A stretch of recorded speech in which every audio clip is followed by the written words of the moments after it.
Los Caballeros Templarios, una orden sagrada. El ejército personal de Dios.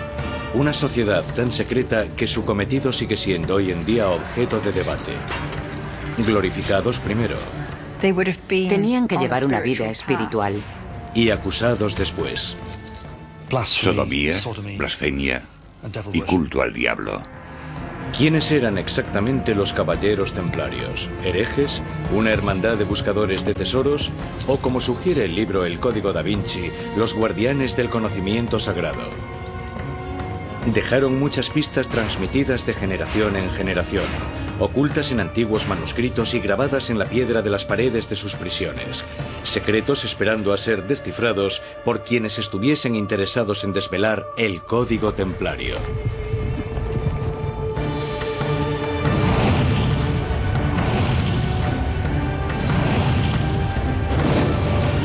El Código de los Templarios, la Cruzada Secreta.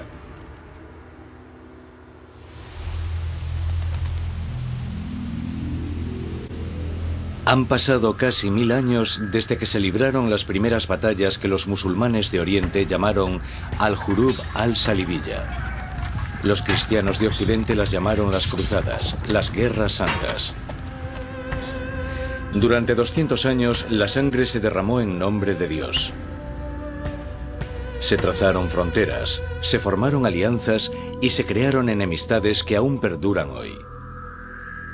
De aquella sangría surgieron leyendas de héroes, mártires y reliquias sagradas como la espada de Longinus y el Santo Grial. Pero sobre todas, la leyenda más misteriosa es la de los Caballeros Templarios.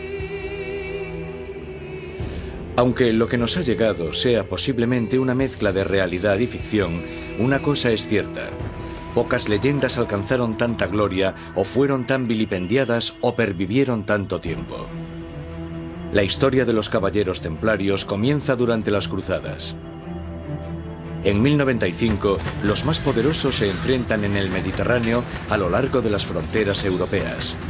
La Iglesia Católica Romana medieval en Occidente y en Oriente los cristianos ortodoxos, los turcos islámicos y los árabes. Los reyes cristianos estaban muy al tanto de que esta nueva religión quería invadir sus territorios. Así que también era una cuestión política. Los poderes occidentales querían mantener sus dominios intactos. Desde el principio, Occidente tenía dos objetivos: frenar una incursión islámica en los reinos cristianos y recuperar Jerusalén, que había estado bajo dominio musulmán desde el siglo VII. Primero bajo dominio árabe y después bajo dominio turco. Devolver Jerusalén a manos cristianas tenía un factor psicológico y un aspecto religioso. Pero también estaba la amenaza de que los turcos selyuk entrasen en Europa. En realidad era un ataque preventivo contra el mundo árabe. Las repercusiones fueron enormes y cambiaron definitivamente las relaciones entre el mundo islámico y el cristiano. El 27 de noviembre del año 1095, el Papa Urbano II celebró un concilio en Clermont, Francia. Su discurso sería reescrito posteriormente con numerosas variaciones, pero el principal propósito era inequívoco: exhortar a los cristianos de todo el mundo a alzarse contra los musulmanes en tierra sagrada. Una de las llamadas decía: dejad que todos aquellos que hayan sido ladrones se conviertan en caballeros. Fue la primera cruzada que abandonó Europa en 1096. Se la llamó Passaggium Generale, pase libre, que esencialmente significaba que cualquiera, tanto si era soldado profesional, caballero o simplemente un ladrón, podía apuntarse. La Iglesia Católica medieval ofrecía un poderoso incentivo a todos los que se unieran a la batalla: la llamada indulgencia. Con ella se aseguraban de que los primeros cruzados serían un grupo especialmente cruel. Lo que conseguían era básicamente una carta de libertad para salir de la cárcel. Les absolvía de sus deudas y les perdonaba los crímenes. Muchos de los primeros cruzados eran realmente criminales, violadores, ladrones, rateros, y sabían que si iban a la cruzada a Jerusalén, su expediente quedaría limpio. Miles de personas respondieron a la llamada y tomaron la espada. Lo que siguió fueron 3 años de matanza. Los cristianos de Occidente estaban unidos a sus hermanos orientales de Bizancio. Los turcos, árabes y persas, con su historia de guerras, pronto perdieron terreno. En 1099, los cruzados capturaron la última pieza, la Ciudad Santa. Cuando los cruzados tomaron Jerusalén, hubo un baño de sangre. La sangre llegaba hasta las rodillas de los caballeros y los caballos hundían sus cascos en sangre. Mataron a todo el mundo sin piedad, musulmanes, judíos y cristianos. Con Jerusalén firmemente en manos cristianas, los peregrinos acudían a Oriente en masa. La gente quería ver especialmente lugares como Belén. Querían ver donde Jesucristo sufrió su crucifixión. Pero esos viajes estaban lejos de ser seguros, independientemente de quién gobernase la ciudad. Algo que no habían tenido en cuenta era que una vez que Jerusalén hubiera caído, los cruzados volverían a casa y nadie protegería la ciudad. Fuera de la ciudad había vandalismo. Era realmente un lugar peligroso y sin ley. Prácticamente había un ladrón detrás de cada arbusto. Es en este momento, alrededor de 1119, cuando llegan los primeros miembros que se convertirían más adelante en los Caballeros Templarios. Su fundador fue Hugh de Payens, un rico noble de la región francesa de Champagne. Veterano de la Primera Cruzada, con reputación de hombre piadoso y valiente, de Payens se ofrece para reclutar a 9 de sus soldados para proteger a los viajeros cristianos que iban de visita a la Ciudad Santa.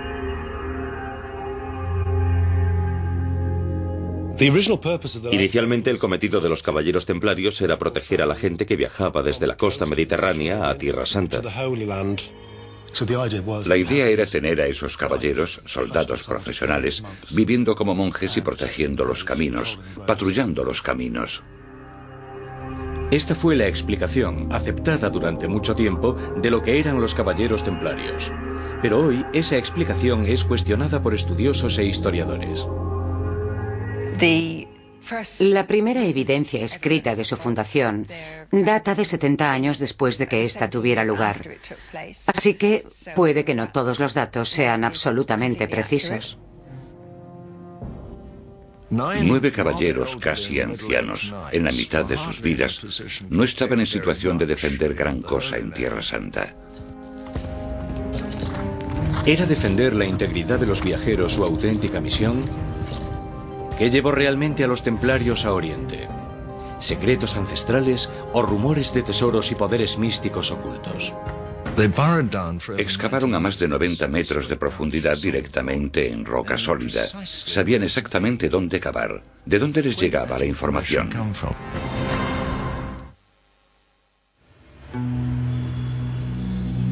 De todos los misterios que rodean a los caballeros templarios, el más desconcertante tiene que ver con sus primeros años en Tierra Santa. Los templarios llegaron a Jerusalén alrededor de 1118 o 1119.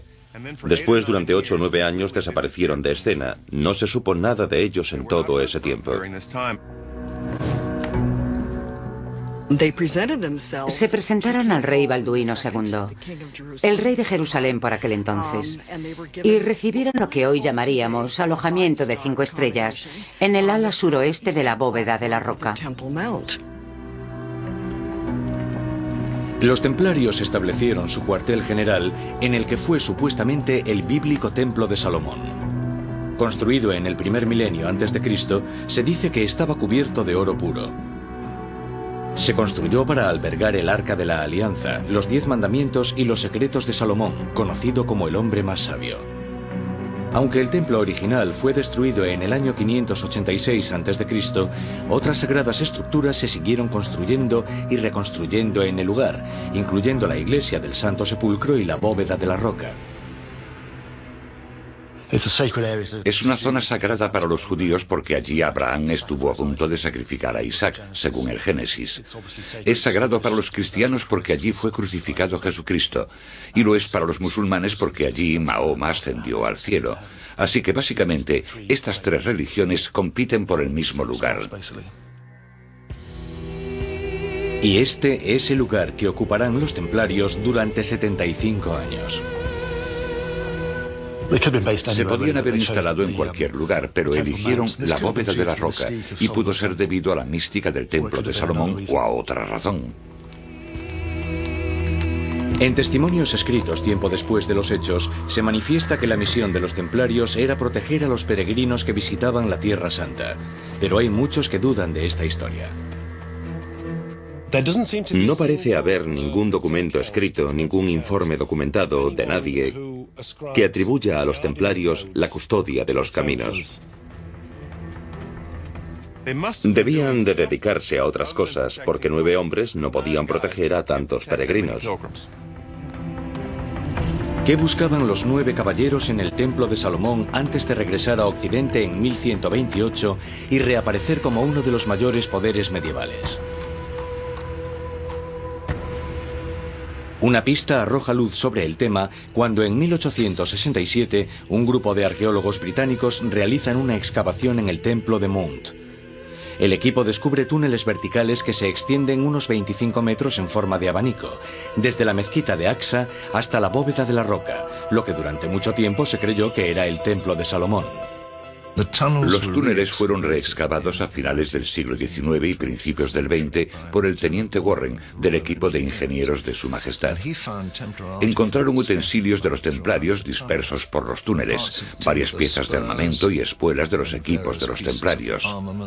Pocas piezas, pero suficientes para indicar que los túneles habían sido utilizados por los templarios o excavados por ellos. Los rumores que han recorrido la historia relacionan a los templarios con ricos y sagrados objetos. Un superviviente de las cruzadas escribió una carta en 1187 en la que afirmaba que los templarios poseían un trozo de la cruz de Cristo. Los escritos de los primeros líderes masones, que datan de 1800, mencionan secretos documentos que, supuestamente, relacionan a los templarios con el Arca de la Alianza y con tesoros enterrados en el Templo de Salomón. Los teóricos actuales, expertos en conspiraciones, sostienen que casi con seguridad buscaban reliquias sagradas que la todopoderosa Iglesia Católica pudo haber entregado a alguien, para atesorarlas o para esconderlas. Incluso durante el tiempo de los templarios, en los tiempos de las cruzadas, siglos XII y XIII, había rumores de que habían sido ellos mismos los que encontraron el arca. Hay que recordar que en esos tiempos las reliquias eran un buen negocio. La corona de espinas, la lanza de Longinus, quizás un trozo de la cruz de Cristo. A cualquiera de ellas se les atribuía un poder espiritual y quizás un poder místico, una especie de poder mágico.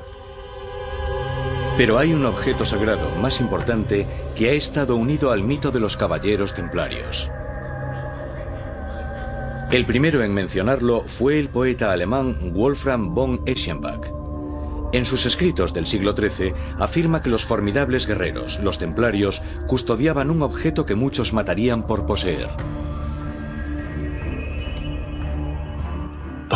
El Santo Grial pertenece al tiempo de las cruzadas. Cualquier poeta importante de la época escribía romances sobre el Grial. Había una gran cantidad de literatura sobre el Grial a finales del siglo XII y principios del XIII. Es la reliquia sagrada más asociada con los templarios. El primero que escribió sobre el Grial fue Chrétien de Troyes, que vivió en la ciudad de donde procedían los templarios. Podemos datar la historia de Chrétien sobre el año 1180, que es cuando los templarios abandonaron Jerusalén. Pero, ¿qué es exactamente el Santo Grial? Durante mucho tiempo se pensó que era el cáliz que Jesucristo utilizó en la Última Cena y que contenía el vino que simbolizaba su sangre. Pero hay otras teorías. Podían ser muchas cosas, incluyendo la vileza de guardar la preciada sangre, o una brillante luz cegadora, según la leyenda artúrica.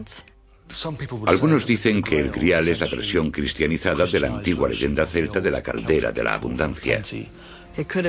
Puede haber sido una bandeja de plata, una espada, un libro secreto. Algunos creen que era el Evangelio de San Juan.